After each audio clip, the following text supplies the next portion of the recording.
Hello, this is Tony Heller from RealClimateScience.com. The previous Virginia Governor, Northam, was very worried about global warming. He signed an agreement a few weeks ago with some other states.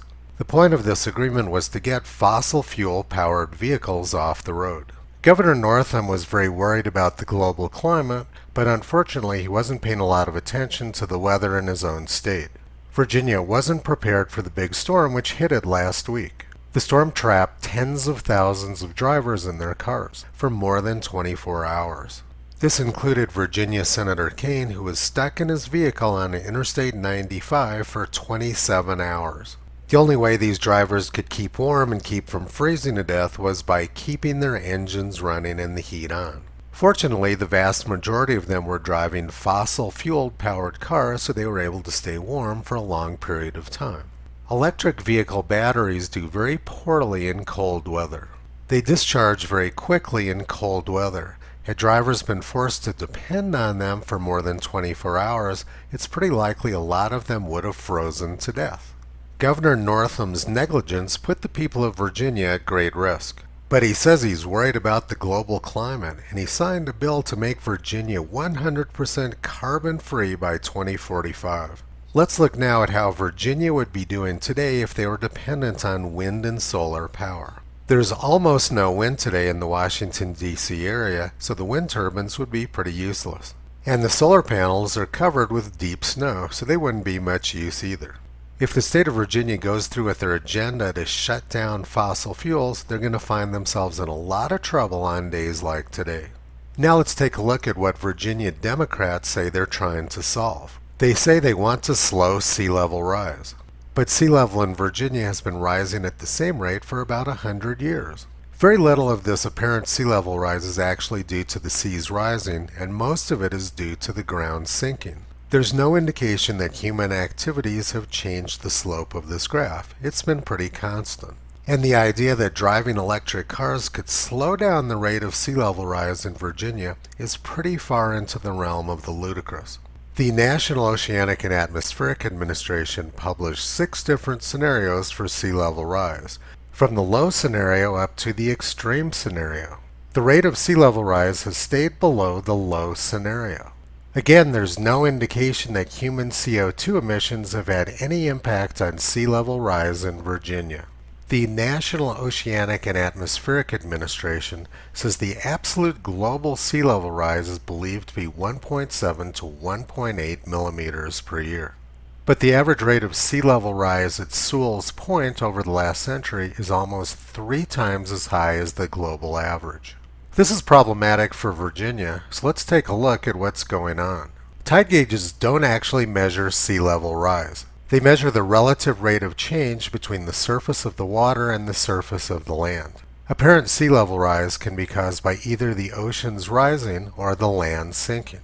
In the case of Virginia and many other places, the main cause of the apparent sea level rise is groundwater depletion. For a long time, people have been pumping water out of the ground in Virginia and not returning it. This causes the land to subside. The good news for the new governor and the people of Virginia is that this is a problem which can be solved. They can pump recycled water back into the ground, as has been done in Texas and in California. The previous governor was focused on stopping global warming, a problem which Virginia can do nothing about. But this is a problem which Governor Youngkin can actually solve, and I look forward to him doing it.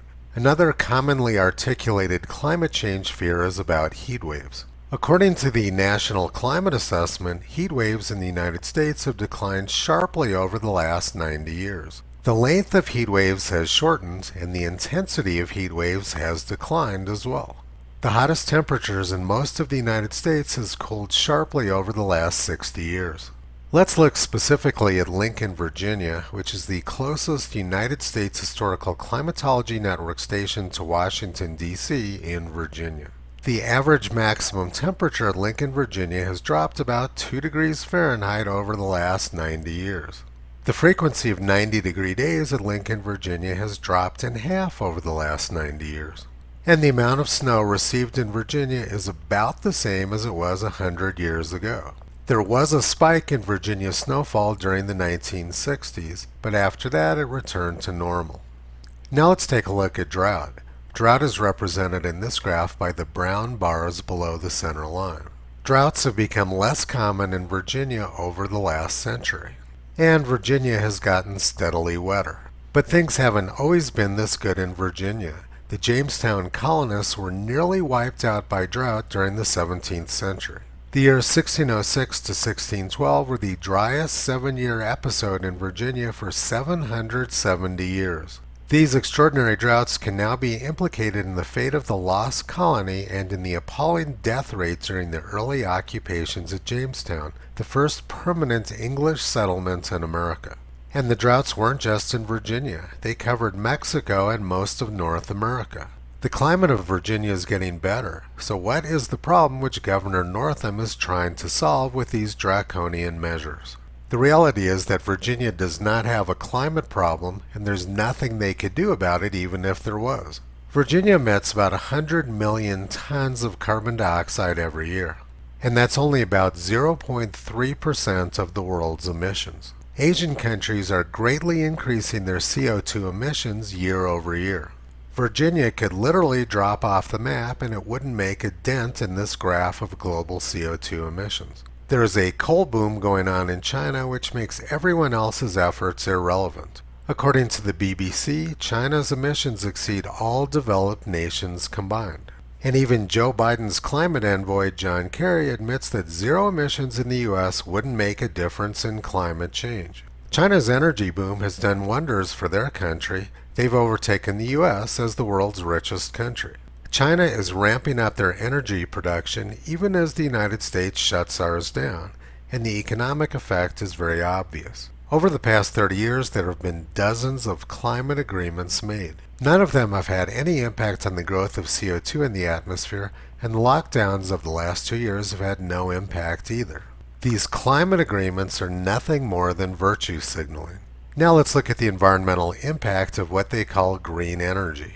Wind farms are an environmental disaster, as renewable energy fans in Australia are belatedly finding out. These wind farms are making a complete mess of what was previously pristine wilderness. Virginia has a lot of beautiful mountains, and it would be catastrophic if they ended up looking like this over virtue signaling. Now let's look at the environmental impact of solar farms. These solar farms in China have destroyed entire mountains and are an environmental disaster. Virginians need to stop this sort of development dead in its tracks. And another hideous part about green energy is the use of child labor. Investigation finds we could be carrying electronics that contain the product of child labor. A report by Amnesty International 2 years ago first uncovered that children were mining the mineral cobalt in the Democratic Republic of Congo, or DRC as it's known. It ended up in products from dozens of companies, including Apple, Microsoft, Tesla, and Samsung. Cobalt is needed in batteries powering common devices like our cell phones, laptops, and in the growing number of electric cars. Green energy is an environmental and social disaster, and it's not reliable either. When the wind stopped and the wind turbines froze up in Texas last Valentine's Day, lots of people lost their lives in the cold. 4 years ago, Britain went for more than 9 days without any wind power. Civilization can't survive that sort of energy shutdown. Solar panels were no use either in Texas during the cold snap last year. Reliance on green energy caused a terrible electricity shortage in Texas, and at the worst of it, it cost $900 to recharge an electric car.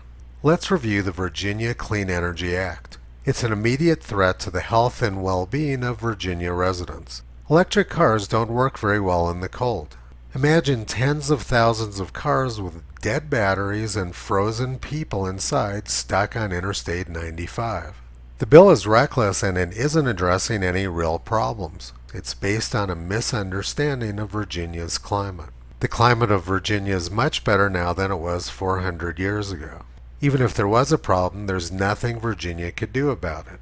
Green energy is a direct threat to the environment of Virginia. It's not reliable, and as a result will prove to be very damaging to the people of Virginia.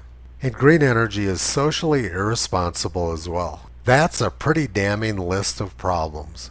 Toto hopes that the new incoming governor of Virginia can rescue the state from the irresponsible, reckless virtue signaling of his predecessor. There is a tremendous amount at stake for the people of Virginia and for the rest of the country. For more information, please visit Toto, Curie, and Caesar on the web at realclimatescience.com.